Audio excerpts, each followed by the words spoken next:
Machiegni e weche manyien mago makagi kacha geno ni ntiere makare kamora mora meyode Ramogi Tv e odhiambo machalo koda mendi wantiere koda mang'eny kendo modhuro mabende waiko ni odhiambo makawuono ka bende odiechieng'no makinya jopuonjre kanyakla kod jonyuol ikore kanyiero ne nyithindo mag skul dok kendo dhi nyime kod somgi matama makawuono. Machiegni e weche makagi kacha iluonga ni Jael Lieta. Kweth mar Azimio One Kenya Alliance pod oramo ni ok ne giyudo ratichgi e duoko mar yiero mar kom tend piny ka gisingo dhi e doho. Jatend piny moyier William Ruto osingo tiyo gi apisas mag piny owacho kolero ni ok obi yienegi donjore siasa. The children are already in the boarding classes, in the boarding schools, and those boarding schools are to be used for a day or so. Those children will not be taken home. Jatend migao mar somo oyango ni skunde ma Mombasa kod Kakamega ibiro lor mana chieng' yiero ma juma manyien kende.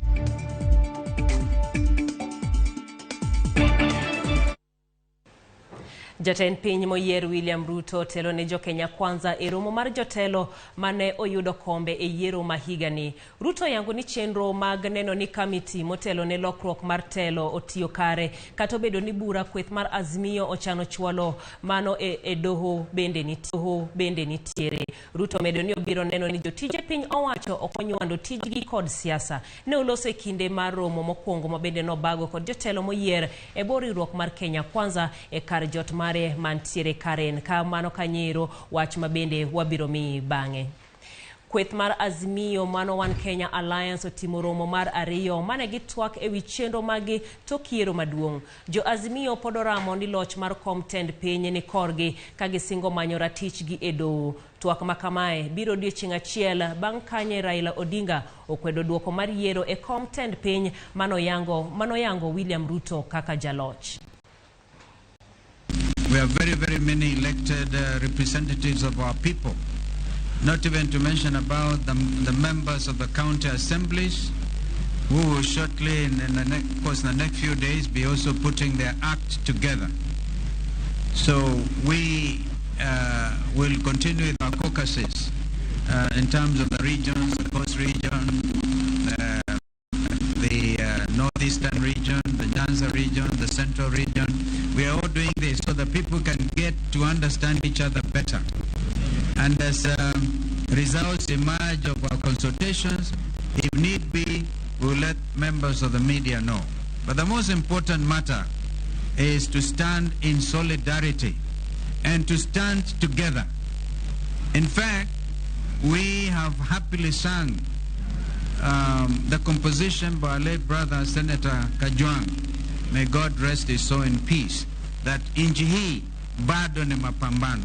Our figures show that we command the National Assembly. Just like I said the last time, the Senate, our competitors are up by 1, but the National Assembly we command. We, therefore, after meeting, we must look and plan how we are going to execute our mandate. And that is normal. And our members are taking that up.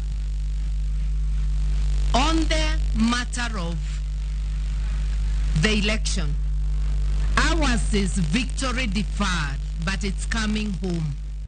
E kinde ma josiasa twak kaluwore koda duoko mar ombulu, apisa mag obila oyango kaka gibiro tayo chenro mage poni ng'ur e wi duoko mar ombulu mar jatend piny ochwale doho.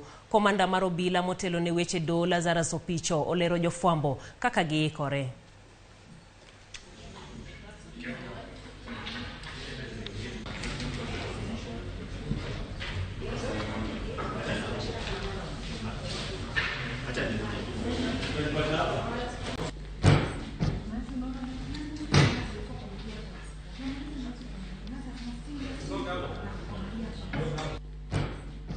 Duol mar jotije piny owacho yango ni giikore ne lokruok mar sirkal kendo gibiro tayo chenrono e yo makare ma onge chochni moramora. Kanoloso kod ute fombo e log tich margi Commission House, jakom mar duolno Ambassador Anthony Mushiri olero ni gisechiwo chenro 9 mar gigo ma bende gichano timo mar neno ni chenro mag piny owacho odhi mbele e yo makare. Chenro makamago ochwal ne sirkal mawuok e telo kod mano ma bende donje telo. The following are the 9 advisories.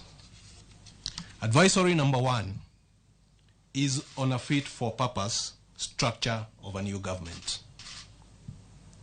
Advisory number 2 is on recruitment and selection of principal secretaries. Advisory number 3 is on appointment letters for principal secretaries. Advisory number 4 is on delegation instrument and vesting of the role of the authorized officer. Advisory number 5 is on a high-level induction program for cabinet secretaries and principal secretaries.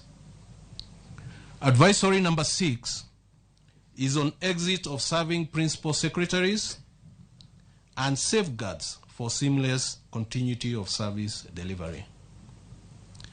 Advisory number 7 is on the management of the exiting cohort of advisors and other auxiliary personal staff. Advisory number 8 is on devolution, intergovernmental relations, and modalities for transition of staff from the Nairobi Metropolitan Services and related matters upon the lapse of the deed of transfer between the central government, the Nairobi Metropolitan Services, and the county government of Nairobi. Finally, advisory number 9 is on the institutionalization and reinvigoration of performance management, reform, and transformation in the public service. Kawadhi weche mag somo eni jatend migao mar somo Ngire George Magoha olero ni jopuonjre duto biro yaw skul kiny kaka ne ochan kendo gibiro yudo arita makare e kinde ma yiero manochor dhi nyime. Magoha wacho ni jopuonjre mantiere kaunti ma Mombasa kod Kakamega modak e skul biro bet e skundegi. Jopuonjre ma somo to dok pacho kende ema ok bi dhi skul chieng' yiero kendo chenro mag somo biro dhi nyime bang' yiero ma tich ariyo juma manyien. Magoha ne lose kinde ma bende norango chal mar klese mag CBC e alwora Makayole, county ma Nairobi okinyi makawuono. As I speak to you now, for example, a county like Nyeri has completed 100%. We are in the small process of ensuring that they get paid. The money is available at 788,200 per classroom. Most of the counties in the central region are at over 90%. Most of the counties in the Nyanza region are also over 90%, followed by the eastern region and the northern region. Globally, we are basically at 75%, which leaves us with a tough nut to crack of about 1,200 classrooms. I want to say without any fear of contradiction that if any of those jokes went to the wrong side, that was not the intention, and my apologies to the general public about that. There is nobody who is perfect. I believe that in order for me to have been given the opportunity to serve in this capacity, it was purely by the grace of God. As a practicing Christian, I respect everybody, from the lowest to the highest. Wadhi nyake county ma Kirinyaga kamoyangore ni ward achiel kende emano yiero MCA mamiyo ko wards 20 duto mayudore e county no. Caroline Wanjiku Muridhi mane ochung' kod duond bura ma UDA noyudo loch e ward ma Karumandi mantiere kar chung' od bura ma Gishugu kod ombulu maromo 4,834. Motelo ne yiero maduong' ma higani, Muridhi ne en MCA mogwel kod duond bura ma Jubilee. Owacho no geno yudo lemo ma jatend kweth ma MCAs mathoth e county assembly ma Kirinyaga. Na mimi ndiye mama peke yake mwenye amepita ama amechaguliwa katika hii uchaguzi ya tarehe 9 yenye imepita katika kaunti ya Kirinyaga. Tuko na ward 20 na mimi peke yangu ndiye kufaulu. Kwa hivyo tuko na wanaume 19 na mimi peke yangu mama, lakini natarajia kuna wenye watateuliwa ili wakuje kwa sababu ya ile affirmative action, ile representation ya wamama. Najua watakuja, tutapatana tufanye kazi, tusaidie Kirinyaga. Watu wangu wakiwa na shinda kila wakati, kama ni maombolezi, kama ni harambee za ugonjwa, kama ni harambee za shule, kama ni harusi, kama ni baby shower, kama ni ngima, walikuwa wananiona. Kwa hivyo hata wakati wa kwenda kuomba kura sikuwa na wakati mgumu wa kuenda kuambia watu mimi ndiye nani. Walikuwa tayari wananijua, hata wenye tulikuwa tunashindana na wao na wakaribisha wakuje tufanye kazi pamoja. Osekalo ndalariyo nyaka ne land jaloche kom mar jatend piny Kenya kata obedo ni moko kuom jodak ma Kisumu wacho ni ne gigeno duoko mopogore gisingo keto kwe kendo gero chumi mar piny. Kata kamano ohala to mosebedo kadhi nyime kaka pile. Millicent Adhiambo okawo pach jo ohala e boma ma Kisumu kendo miyo mathoth.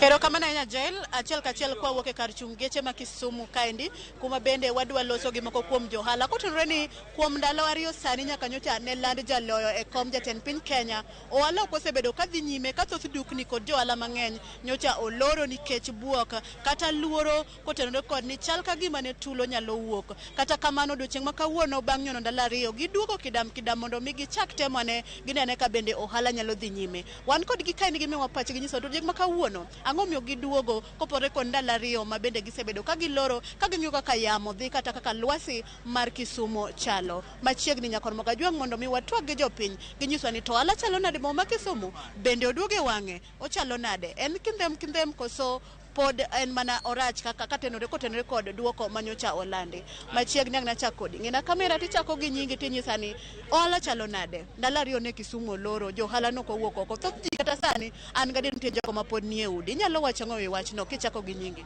Nyinga Dano Gaja, ajadak ma Kisumu ka, atiye chuny bus park ka. Wasego campaign maber magi kwe ok wariem ng'ato ang'ata, wasebedo gi campaign makare.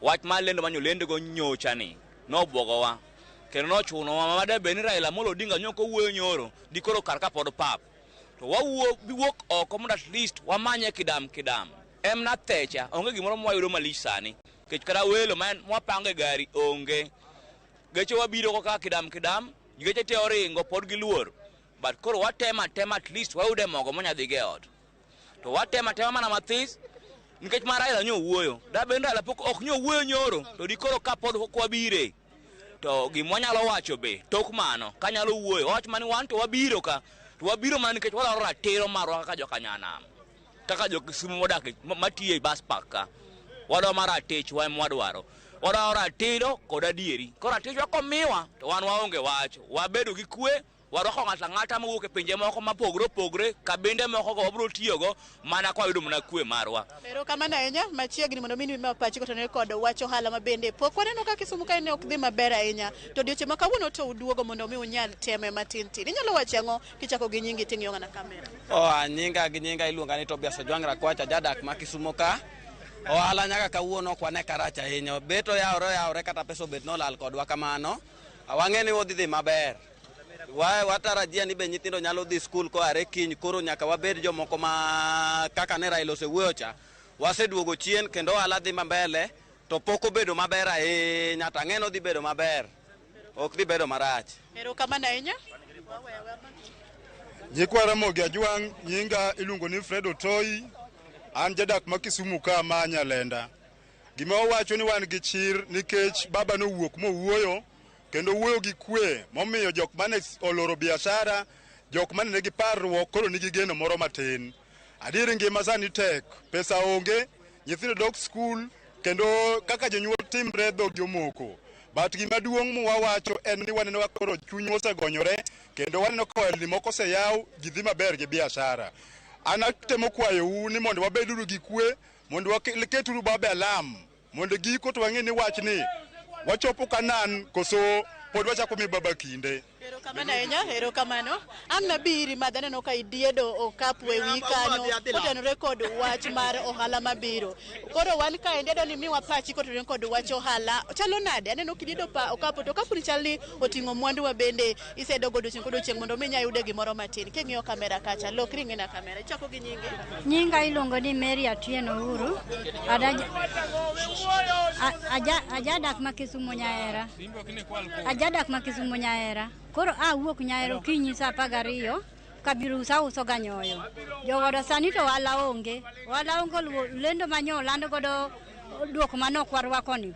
Ok ber. Mukata nyaka na chak wuotho. Seche giyudo kasetieko nyoto sani poda wuotho go kidhir ngato jionge pesa. Koro miyo wewa kwa sirikal. Gimiwa akiwa mwa yugo ni gimiwa ka gimiwa akiwa to wadhi dhi maber piny to ok ber kodwa. Watemo to pesa onge watema tema. Mane wachna. Ero kamano ahinya. Kochakore nyoro ne olor dukni mang'eny nikech jakom marwa ne pok owuoyo. Nyaka ne jakom wuo sani ohala yaw kendo dukni mopogore opogore dhi gola nyime kendo king'iyo bus park ka be geche nitie ma jabiri aidho kendo ohala dhi nyime maber kabisa kendo kwe wan go to mak mana ni jopiny pod oluor kabinde mamoko pod oluor wuotho Kisumo ka nekech giwene pod kwe onge lakini kwe nitie. Mana kamano nyakono moga juang kaka isewinjo kanyo ni kata obedo ni chunygi nomoko gi e thuolo ni endi giwacho ni giseore kalure kod wach mane ogol kod ogai mar Azimio la Umoja Raila Odinga ka bende giwacho ni wuoyo no endi ema omiyo odiochieng' ma kawuono giwuok oko mondo mi ginyal techo weche mag ohala. Kaka inyalo winjo kanyo nyakora moga juang weche thoth sai matin gi e thuolo ni endi ang' naduoke studio mondo mi dhi nyime kod weche manyien nikech thuolo ni endi pod wanyalo wuotho kuom gi mondo mi wawinjane to ngima gi chalo nade orruok ma giketo ni endi gikete yo mane. Ero kamano ahinya Jailo nyalo dhi nyime. Ero kamano ahinya Millicent Adhiambo mana kaka owacho weche thoth sai matin abende sana mar kelo ni weche makagi kacha ochopo gi giko gi kanyo to kawe inono atere achiel kachiel nyaka ir DJ Vic kanyo ero kono ngomo wake. DJ Vic ang'o mabiro? Pero kamano kuom weche mag jokanyo ka chuny dhano moko kabisa. Lakini kata kamano antie ka kod kawuono ni apenji Jael kapok adhi mabor sana. Jangolo mane ma kaluoka e miero thumbege ma ero rumba. Kopogore kod MJ miya kanyero madanje perimeter. Adwa kelo nitie development madhi mbele kaluoka Jael mane gima dogo e mbaka kawuono nikech sani yudo ka thumbe wa makaluoka gibiro gi design mopogore gibiro gi design ma kisasa kaito yudo ka thum rumo kama entie 7 kaito nitie nyen miluongo ni Atalako berne ka dhano chako kelo kano John Junior ogolo thum ma world standard mago gima moke madwago kae cheno mar ngomo wake. Ero kamano ahinya mano kanyero DJ Vic ma bende biro tok mae kod ngoma owake. Ani luonga ni Jaileta. Ero kamano maduong' kuom bedo koda.